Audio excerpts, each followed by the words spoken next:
Je souhaite clarifier un point fondamental. Selon moi, ni l'Ancien Testament, ni le Nouveau Testament ne mentionnent Muhammad, que ce soit par nom ou par description prophétique.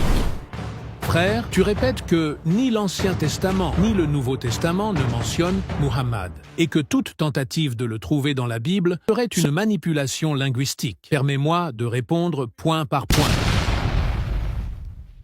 Avant qu'on entre dans le cœur du sujet, laisse-moi te dire une chose. La vidéo d'aujourd'hui est vraiment spéciale. Nous allons traiter d'un thème qui, selon moi, touche à la base même de l'islam et du christianisme. Un thème fondamental, Jésus a-t-il réellement annoncé la venue du prophète Muhammad? Si la réponse est oui, alors cela confirme que l'islam est la continuité de la vérité divine. Si la réponse est non, alors les chrétiens ont raison et l'islam ne serait pas la dernière révélation. C'est pour cela que ce sujet crée autant de débats, parce que chacun croit défendre la vérité. Dans cette vidéo, tu vas voir deux approches totalement différentes. Chacune apporte ses arguments, chacun défend sa vision. Mais récemment, je suis tombé sur une vidéo qui est devenue très virale.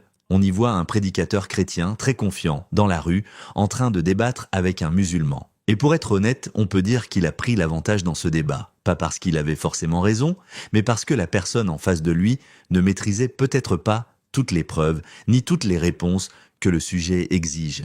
J'ai remarqué que beaucoup de chrétiens ont vu cette vidéo comme une victoire. Et beaucoup de musulmans, eux, ont douté, parce que les réponses apportées n'étaient pas complètes. C'est exactement pour cette raison que j'ai décidé de refaire ce débat avec la clarté d'un vrai savant musulman. Si ce prédicateur chrétien se retrouvait face à un expert comme Dr Zakir Naik, spécialisé dans les religions comparées, le résultat serait totalement différent. Dr Zakir n'a pas répondu directement à cette vidéo, mais il a déjà traité exactement le même sujet dans un autre débat. Alors aujourd'hui, je vais reformuler sa réponse, l'adapter, la clarifier, pour que chacun puisse vraiment comprendre la vérité derrière cette question. Jésus a-t-il annoncé Muhammad dans la Bible? Je souhaite clarifier un point fondamental. Selon moi, ni l'Ancien Testament, ni le Nouveau Testament ne mentionnent Muhammad, que ce soit par nom ou par description prophétique. Cette affirmation est claire. Aucun passage biblique ne fait référence à lui. Certains musulmans prétendent qu'il serait mentionné dans le Cantique des Cantiques, au chapitre 5, verset 16. Mais ce livre est un poème d'amour, rédigé environ 1000 ans avant la naissance de Muhammad. Le passage ne parle pas d'un personnage historique futur. Il emploie un mot hébreu signifiant « désirable » ou « plein de charme », pas un nom propre. Le simple fait qu'un mot ressemble à Muhammad ne signifie pas que ce verset parle de lui. Ce serait une interprétation linguistique forcée. Les spécialistes de l'hébreu, y compris les rabbins, ne lisent pas dans ce passage une référence à Muhammad. Ils n'y voient qu'un poème exprimant l'admiration d'une femme pour son bien-aimé. Je ne considère donc pas qu'il y ait un fondement biblique pour affirmer que Muhammad a été annoncé dans le texte hébraïque. Pour cette raison, je pense que l'idée selon laquelle Muhammad serait nommé dans la Bible repose sur une interprétation erronée. Permets-moi de répondre point par point. D'abord, quand on étudie un texte révélé, il faut revenir à sa langue originale. Les traductions sont utiles, mais elles reflètent toujours des choix interprétatifs. Choix de vocabulaire, choix de sens, choix théologique. C'est pour cela que, face à un passage controversé, je demande souvent que l'on lise le texte dans la langue où il a été révélé. Dans le Cantique des Cantiques, au chapitre 5, verset 16, le mot central est « mahmadim ».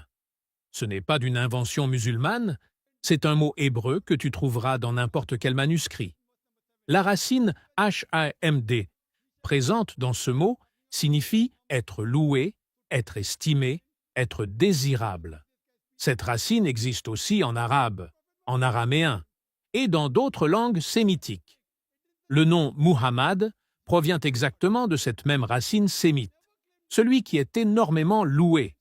Le texte hébreu utilise une forme plurielle de majesté, i'im, qui n'est pas destiné à effacer le sens, mais à amplifier l'intensité ou l'honneur associé au mot.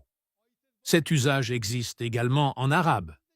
Donc affirmer que la présence de ce suffixe annule complètement le lien sémite, ce n'est pas correct. Le pluriel de majesté existe dans les langues sémitiques depuis des millénaires. Tu dis que ce passage est un poème amoureux. C'est vrai que le livre entier est un poème.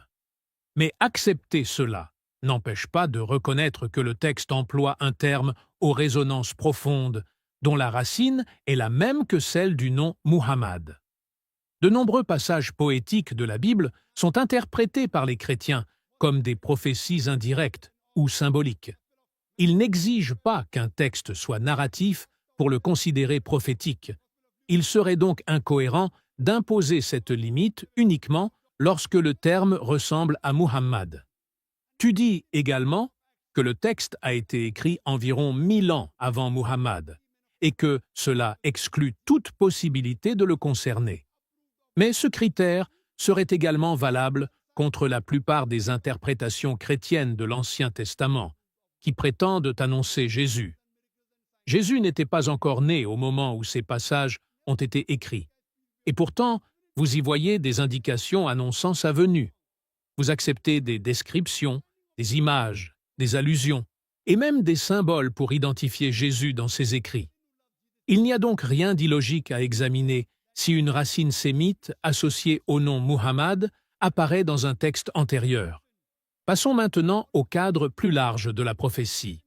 Dans le Deutéronome, il est indiqué qu'un prophète comme Moïse viendra. Ce prophète sera porteur d'une loi, guidera un peuple, instaurera un ordre social et accomplira une mission comparable à celle de Moïse.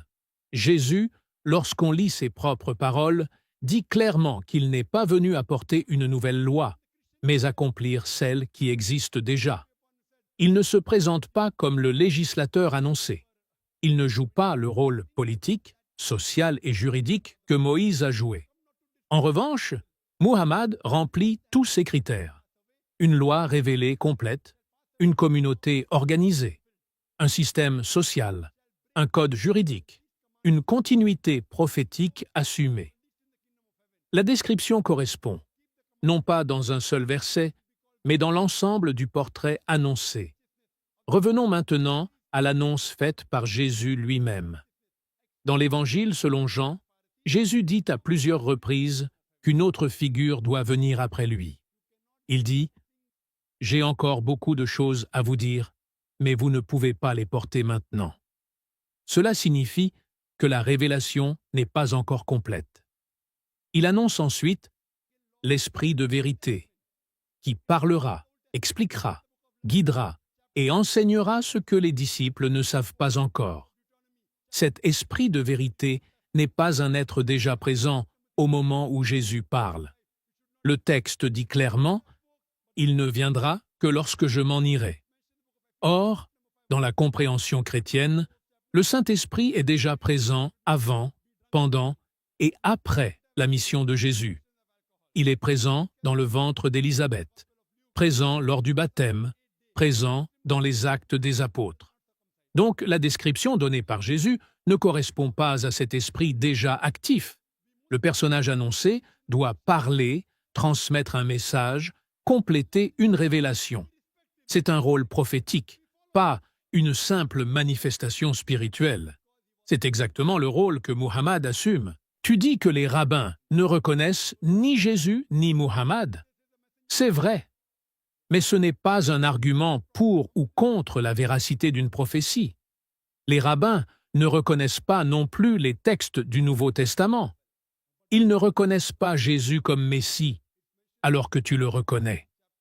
Donc, l'avis d'une tradition religieuse qui n'accepte aucun prophète après Malachie ne peut être utilisé comme critère définitif pour déterminer si la prophétie désigne Muhammad. Mais la malhonnêteté consisterait à refuser d'examiner le texte, à refuser de lire l'hébreu et à prétendre que la question n'existe pas.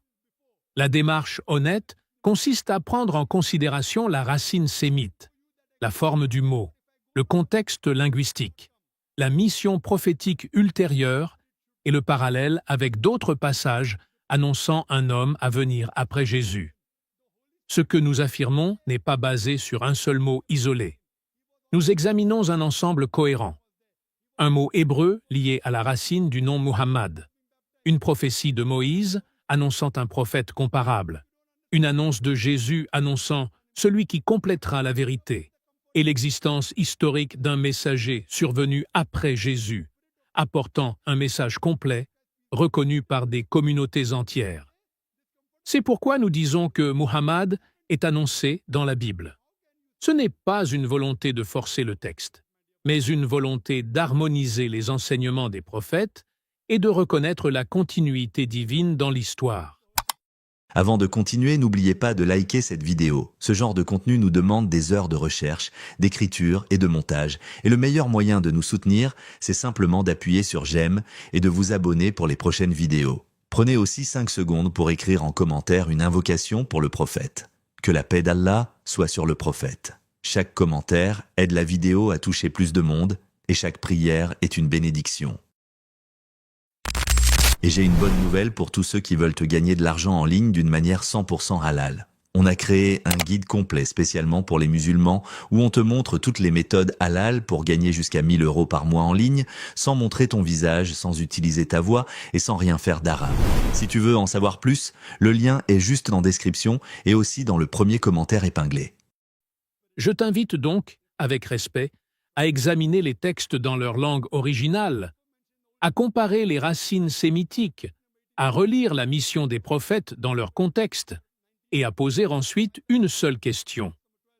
Parmi tous les hommes venus après Jésus, lequel remplit exactement les critères annoncés? Permets-moi maintenant d'aller plus loin, car pour comprendre réellement cette question, il faut étudier la logique prophétique qui traverse toute la Bible. Lorsque Dieu envoie des prophètes, il ne le fait jamais sans continuité. Il ne laisse pas un peuple dans l'obscurité complète. Chaque prophète prépare la venue de celui qui suivra. C'est une chaîne. Adam, Noé, Abraham, Moïse, David, Salomon, Jésus et Muhammad. Lorsque tu dis que Muhammad n'est pas annoncé, tu oublies que les prophètes n'ont jamais été envoyés sans signe. Dieu n'agit pas de manière incohérente. Si Jésus a été annoncé, pourquoi le dernier messager de Dieu ne le serait-il pas? Regardons maintenant les critères donnés dans les Écritures pour reconnaître un prophète envoyé par Dieu. Dans la Bible, 3 éléments reviennent constamment. Le prophète doit transmettre la parole de Dieu, non la sienne. Le prophète doit accomplir sa mission avec succès. Le prophète doit apporter une guidance réelle et durable pour les générations. Si nous appliquons ces critères, Moïse a rempli ces 3 conditions. Jésus a rempli ces 3 conditions selon sa mission spécifique aux enfants d'Israël. Mais Muhammad est le seul, après Jésus, qui remplit ces 3 critères de manière complète. Il n'a jamais prétendu parler de lui-même. Le Coran le dit clairement. Il ne prononce rien sous l'effet de ses désirs. Ce n'est qu'une révélation inspirée. Il a accompli sa mission entièrement. Il a établi une communauté stable, une loi détaillée, une société organisée qui existe encore aujourd'hui sous sa guidance. Il a apporté une guidance universelle destinée aux nations entières, ce que Jésus n'a jamais revendiqué pour lui-même. Jésus dit clairement « Je n'ai été envoyé qu'aux brebis perdues de la maison d'Israël ». La mission de Muhammad est mondiale. La mission de Jésus était limitée à son peuple. Lorsque tu dis que l'Ancien Testament n'annonce pas Muhammad, alors même qu'il dit qu'un prophète comme Moïse viendra, tu ne proposes aucune figure historique qui corresponde mieux à cette description. Qui d'autre que Muhammad a apporté un message complet, une loi, une communauté et une guidance durable?